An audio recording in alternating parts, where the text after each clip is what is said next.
Welcome back, class 11. Guys, today we are going to start our new chapter documents related to formation of a company. Guys, in this chapter we are going to discuss about the which kinds of a document we require to form a company. Means when we go to form a company, so which are the very important document is there we need eight the time of the incorporation means incorporation के time पे हमें कौन से वो important document है जो हमें बहुत ही ज़्यादा नेसेसरी होते हैं. So guys, there has the three important document is there. The first one is the memorandum, second one is the article, and third one is the prospectus. Memorandum of association, articles of association, and prospectus. In short we can say MOA, AOA and prospectus. Guys, ये जो three documents है these are the very important document to form a company. अगर हम company के को form करने के नज़रिए से देखें ये तीनों डॉक्यूमेंट बहुत इंपॉर्टेंट है. Beside this they are the other important document is there. ऐसा नहीं है कि सिर्फ ये तीन डॉक्यूमेंट ही रिक्वायर्ड है at the time of the formation. Beside this they also has the some other document like declaration required means directors का डिक्लेरेशन चाहिए. Then subscribers declaration will be there. Beside this there has a different documents. Consent चाहिए. Okay, so इस तरह के verification registration form of the registered address. Okay, this all kinds of documents are required at the time of the formation of the company. But ये जो तीन document है ये बहुत ही प्राइमरी और नेसेसरी डॉक्यूमेंट है. So in this chapter today we are going to discuss about very first the memorandum of association. हम इन तीन में से सबसे पहले आज स्टार्ट करेंगे MOA. ओके ना guys, what is the MOA? Guys, it is the principal document of the company. It is the principal document. ये सबसे पहला और बहुत ही इम्पॉर्टेंट डॉक्यूमेंट है कंपनी का. हम लोग बोल सकते हैं it is a kind of a primary document which consist the aims and objectives and some chartered power of the company. Means इसके अंदर क्या है, कुछ चार्टर्ड पावर है. Means very important rules and regulation जिसके बियॉन्ड कंपनी नहीं जा सकती. Okay, so guys, a public company, if there is a public company, हम लोग यहाँ देख रहे हैं क्या लिखा है कि if public company, if it is collecting capital from the public. अगर कोई पब्लिक कंपनी है और वो फंड कहाँ से कलेक्ट कर रही है, फ्रॉम द पब्लिक, सो उसे क्या करना पड़ेगा, it must issue the prospectus. Guys, private company है, so private company don't need to issue the prospectus in the public. Private company को प्रॉस्पेक्टस इशू करने की जरूरत नहीं होती टू इनवाइट देयर सब्सक्राइबर और public to buy the shares और debentures. But in a public company it required to issue the prospectus to invite the public to buy the shares and the debentures. Okay, so we will, हम लोग अपने mind में consider करके चलेंगे कि हम जो भी पढ़ रहे हैं पब्लिक कंपनी के लिए पढ़ रहे हैं. Because guys, in the private company we don't require the prospectus. हमें प्राइवेट कंपनी के लिए प्रॉस्पेक्टस इशू करने की जरूरत नहीं है. But for the public company we require the MOA, AO and plus the prospectus. Okay, so guys, today we are going to read about the first the memorandum. अभी मैंने बताया कि मेमोरेंडम क्या है. Memorandum is a kind of the very important document. It is a like principal document of the company. Okay, it state the aims of the company. Company के क्या aims हैं, क्या ऑब्जेक्टिव्स हैं. Is consider the aims and objectives of the company which require at the time of the formation. Okay, now guys, see there has a definition has given of the memorandum of association. Section 256 of the Companies Act 2013. Memorandum as memorandum of association of a company as originally framed or is altered from time to time in pursuance of any provision of any previous company law or this act.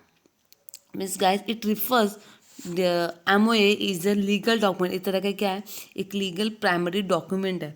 Okay, which is prepared by the company, जो company के through बनाया गया है.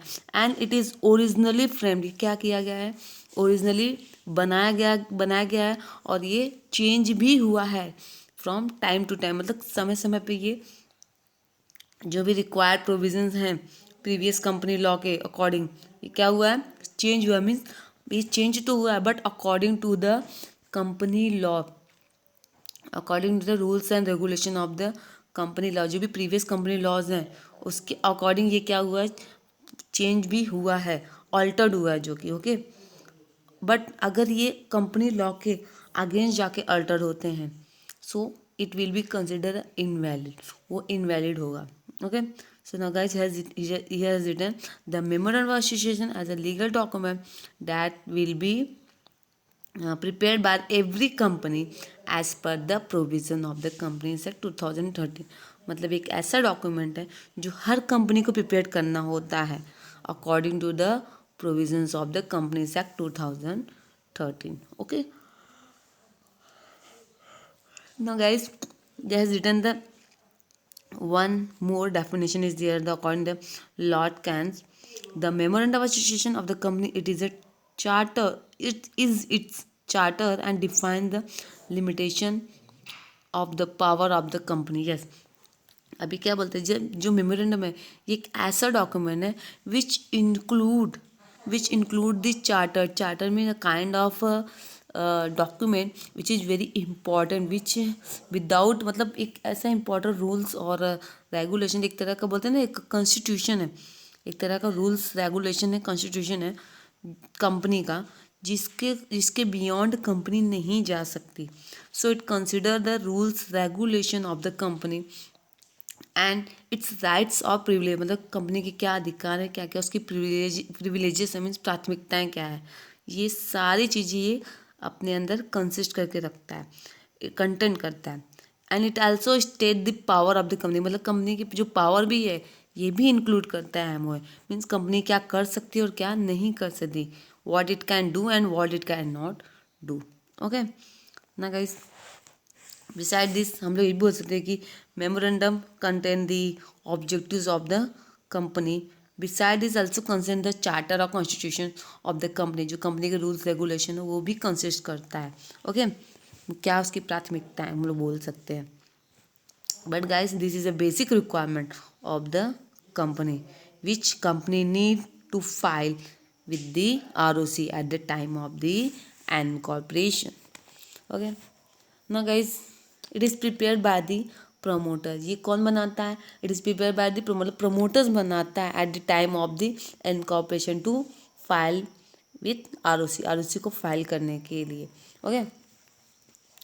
now अब हम लोग ये भी बोल सकते हैं कि ये मतलब कंपनी जो है, company can not go beyond the MOA, company MOA के बियॉन्ड नहीं जा सकती because it consist the provisions of the company law, जो कंपनी लॉ के जो प्रोविजंस हैं ये वो सारी चीज़ें कंसिस्ट करता है। तो अगर कंपनी इसके बियॉन्ड जाती है तो कंपनी को नुकसान हो सकता है ठीक है।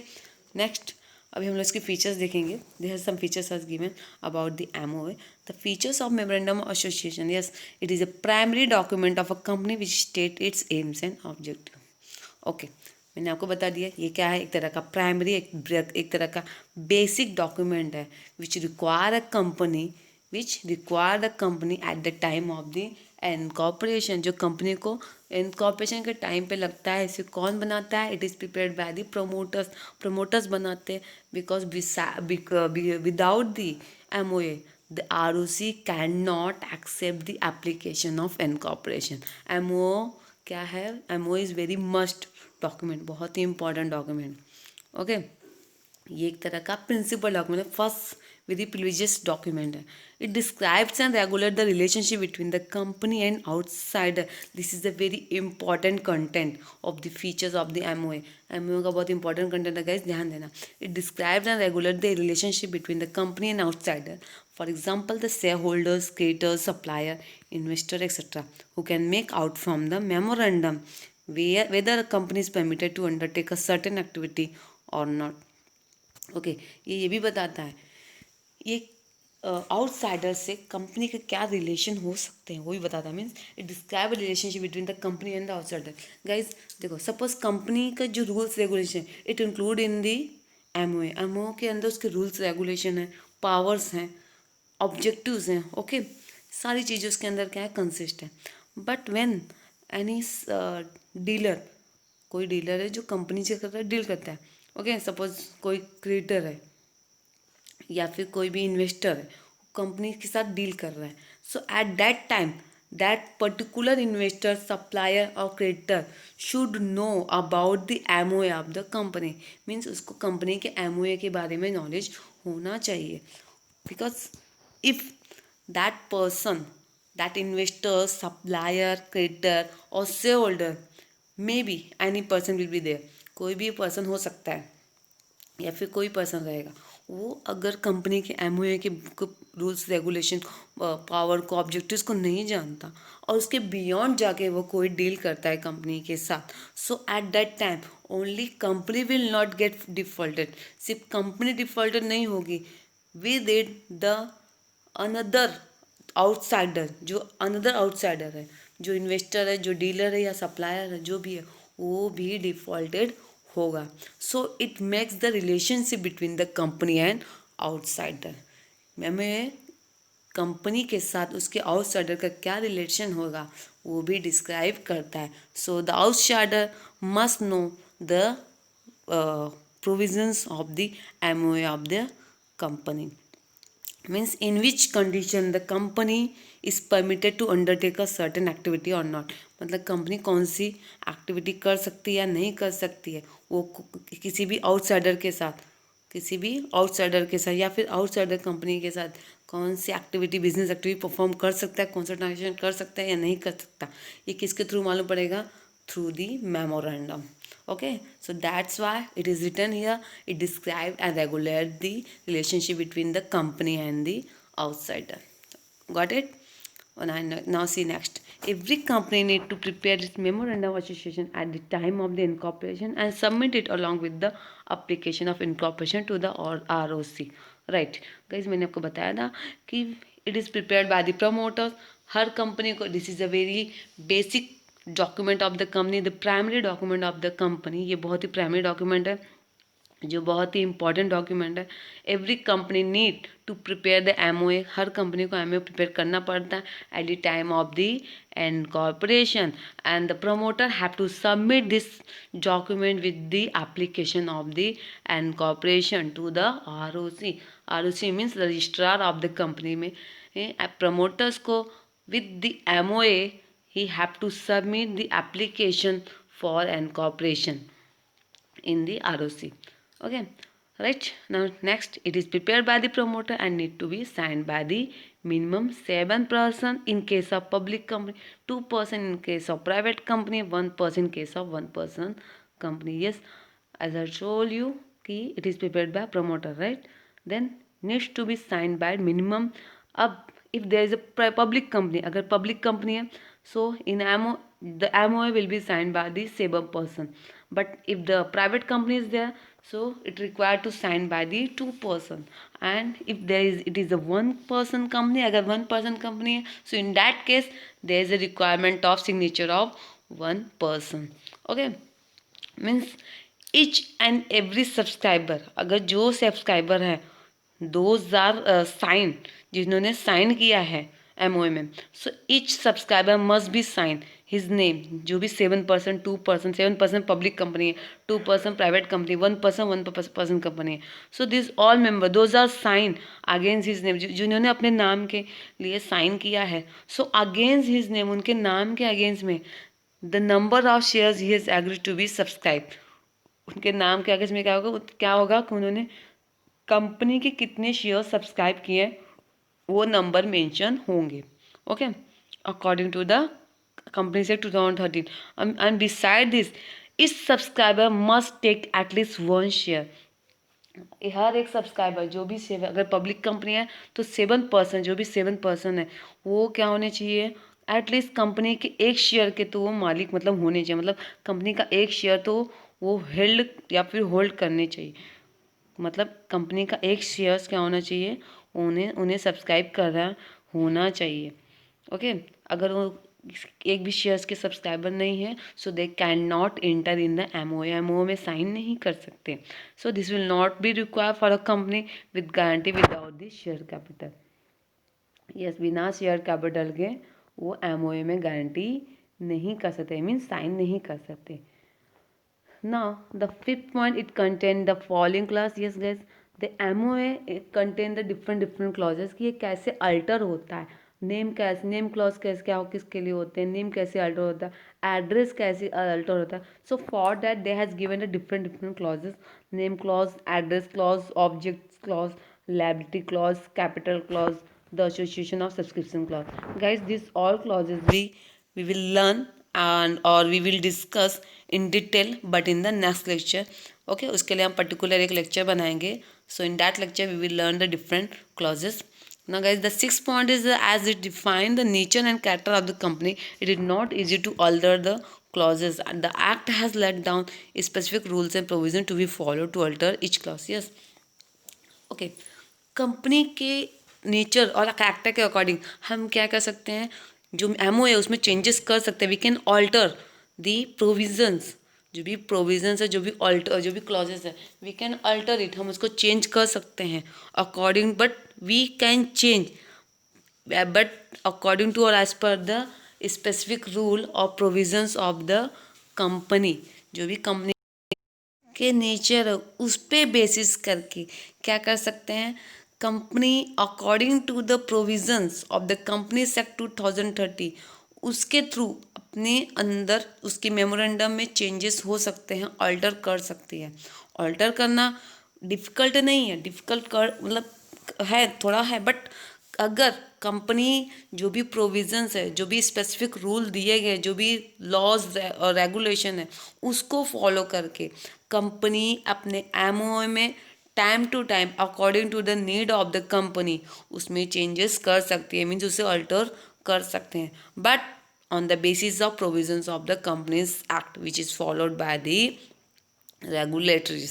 Okay, it cannot contain anything contrary to the provision of the Companies Act 2030. अब कंपनी विद जो भी एमओए में जो भी रूल्स और रेगुलेशन लिखे हैं उसके बियॉन्ड नहीं जा सकते, means company can not go beyond the MOA. Company MOA के बियॉन्ड नहीं जा सकती, उसके अपोजिट में जाके काम नहीं कर सकती. Okay, if any act done by the company which goes beyond the power of memorandum, means जो भी मेमोरेंडम में जो भी रूल्स रेगुलेशंस हैं, जो भी पावर्स हैं, जो भी चार्टर्स कॉन्स्टिट्यूशन है, अगर कंपनी उसके बियॉन्ड जाती है या फिर उसके कॉन्ट्ररी में कोई एक्शन लेती है, so the company will be the ultra vires. Company क्या हो जाएगी, it will be the invalid, ultra vires हो जाएगी. It consider at a invalid company. Okay, so उसको बहुत नुकसान हो सकता है.